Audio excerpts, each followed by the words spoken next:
You know, living the bearded life like this and having a rather long mustache comes with its own challenges. And one of those is eating, especially something that's like a burger or a hot dog with chili on it or something like that. Something that's like wider than the width of your mouth or maybe taller than as much as you can open your mouth. Now you can eat with a fork or something like that, but I'm not gonna cut my food up every single time I want to eat it. So one way I've found to fix the issue for me, which has worked for me, so maybe it's something that will work for you, and this involves what I call parting the beard C, or maybe I guess parting the mustache C. It's kind of a C of a mustache right here above my lip. So what I'm gonna do is I'm taking my two fingers like this, all right? So I've got my hamburger in this hand.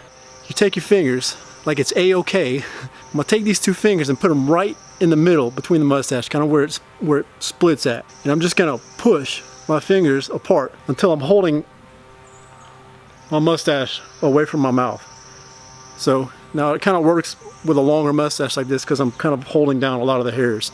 So what you do is you do that, and then you take a bite. And then you can let go, and you've got a mustache free of food. It works awesome, all right? Now, if you're eating in front of people, you may get some looks. I've noticed some people looking. I've even had some comments made. One of the comments I got was, man, he must have an intense beard if he has to literally move it out of the way to eat.